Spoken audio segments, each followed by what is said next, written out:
Welcome to my channel, Rosalie Rose 13 or Rose Hello guys, 13185. good morning. Kayo na ang bahalang humusga dito. Pera ka na.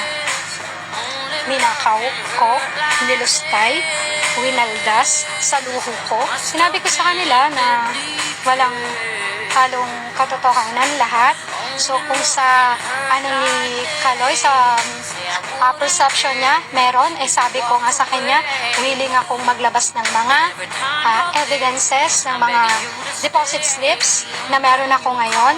Masama yung loob ko, parang syempre, andun yung pain na parang sabihan ka ng anak mo na magnanakaw, na parang gusto ko sabihin, asan yung ninakaw? Na ganun pa rin naman kami, tulad ng dati, nung hindi pa siya nagkakapera. Nung nagkapera siya, walang nagbago sa lifestyle namin. Sabi ko nga, nung nag-uusap kami, kung manalo siya, good for him. Nag-paid off lahat ng mga sacrifices niya. Depende yan eh. Kasi kung ako yung lalapit, hindi ko talaga gagawin. Especially now sa mga nangyayari, baka mamaya sabihin ako na porket nanalo, na parang Akong i-clarify doon sa mga interviews at mga sagot ng nanay ko po sa mga interviews niya po. Unang-una po yung 70K na incentives po na sinasabi niya from World Championships 2021 po. Unang-una po 2022 po yun.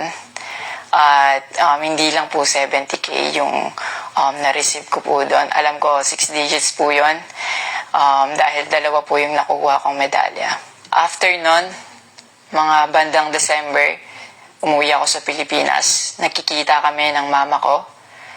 At hindi niya sa akin sinasabi na na-receive niya na pala yung incentives ko from World Championships. Hindi ko pa po malalaman na na-receive niya na po yung incentives ko kung hindi ko pa po hinanap.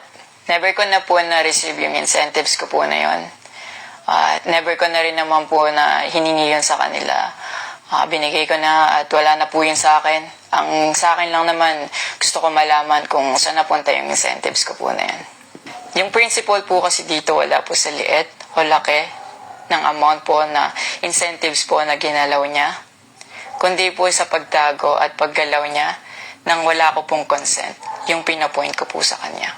At yung about sa red flag daw po si Chloe na sinabi ng mama ko, hinusgahan niya po agad si Chloe sa pananamit at sa pag-akto po niya. Magkaiba po ng kinalakihan.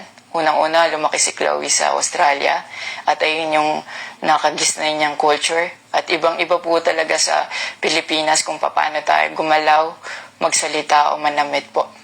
At yung about po sa yung mauubos po yung anak ko, nasabi po ng mama ko. Unang-una po si Chloe po may sarili po siyang income. Lahat po ng nakikita niyong gamit o yung pag-travel niya kung saan-saan po. Galing po yun sa pinagpaguran niya po. At bakit naman po ako mauubos? Kaya nga po nang sinabi ko, si Chloe po may sarili po siyang income and lahat po ng bank account ko po nasa mama ko po. At may mga instances po talaga na si Chloe po yung sumasalo sa akin that time po. Bukod sa incentives po, nasa kanya din kasi yung bank account ko sa monthly allowances sa pag-gymnastics ko. And nung nakuha ko na yung bank account ko po na yun, doon ko po nalaman na inuubos niya po yung laman nun. And nasa akin po yung mga bank statement ng withdrawal po na ginagawa niya po. Sabi niya po nagsimula daw yung hindi namin pagkakaintindihan dahil kay Chloe daw po. Opo, totoo po yun. Dahil ever since unang-una pa lang, ayaw niya na kay Chloe kahit hindi niya pa po nakikita or nakikilala in person. And mas nagkalabuan po kami nung naglagay po ako ng boundaries sa relationship ko. Kasi pinaglaban ko po si Chloe dahil gusto ko po siya. Yung about sa training camp na kinikwento niya na si Chloe dapat wala na daw doon, sabi ng former coach ko pagdating nung dalawang magte-training camp doon. Usually, kapag magte-training camp kami, palaging naka-hotel.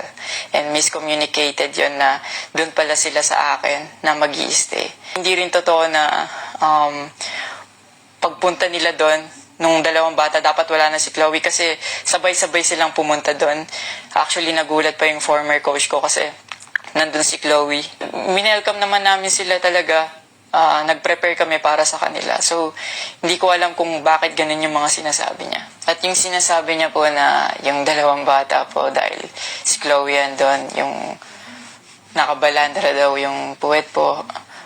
Bilang nakakatandang kapatid po, bilang boyfriend ni Chloe po, at bilang ate at kuya po, kami po aalagaan po namin sila. Hindi namin po gagawin yung mga iniisip niya na ganon ang dumi niya mag-isip at hindi appropriate yon para sa akin at disrespectful yon actually sa akin and kay Chloe po. And yung sinasabi niya na so dapat wala daw pong outsider or guest po doon sa apartment ko po. Di din po yung totoo kasi wala naman pong naka-indicate or nakalagay sa contract na bawal yung guest or outsider sa loob po ng apartment po. And actually, invited po si Chloe ng former coach ko from Japan nung SEA Games pa lang po sa Vietnam. So, sinabihan kami na invite mo na lang si Chloe sa Japan and dun kayo mag-hangout. Sabi niya pa na feeling niya daw nilalayo ako ni Chloe sa kanila. Unang-una po yun, months before nun, kasi uuwi ako parang 3 days yun. Sinabihan ko na sila na mag-i-spend time ako kay Chloe. Nagpunta kami sa Baguio. Sinama ko si Chloe, nag-spend time kami. Nakikipaghalubilo naman po kami, hindi naman ako nilalayo ni Chloe. Actually, pumunta pa kami sa Pangasinan. Like, po kami doon, parang meet and greet. Yeah. Tapos after nun, nagpunta tayo ng Baguio. And then, ikaw pa nga nagkaya na yung sa bike. Because we didn't know what to do Yeah. after nung kumain. Because they were like, oh, what do we do? I was like, oh, let's go sa Burnham Park. Yeah. So that we can take the little kids to go buy. Actually, nagkita po yung mama ko and yung family ni Chloe twice po.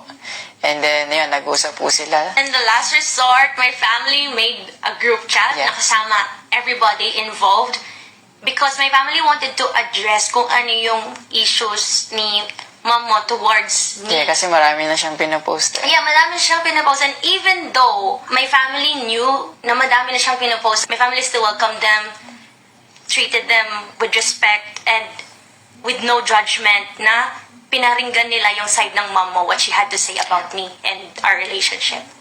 And then, after the group chat, she left, Yeah. your mom left, and wala siyang narinig anything from my family. May recent interview po kayo na kinakongratulate niyo po ako. Kung genuine po talaga kayo, maraming salamat po. Ina-acknowledge ko po yung pagka-congratulate niyo sa akin. Pero nagpa-flashback pa rin po talaga yung masasakit yung sinabi sa akin at yung mga hindi nyo pag-wish well sa akin. Like, tumatatak po yan sa akin talaga. Ang message ko po sa inyo na mag-heal kayo, mag-move on, at napatawad ko na kayo long time ago po. Pinagpipray ko na maging safe kayo palagi at nasa maayos kayong kalagayan dyan lahat.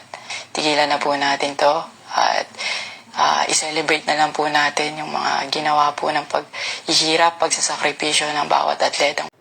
Ikaw, anong masasabi mo sa video ito? Like and share and comments. Thank you. Don't forget to like and subscribe my YouTube channel, Rose Celisibella Rose 13. Subscribe please. Hit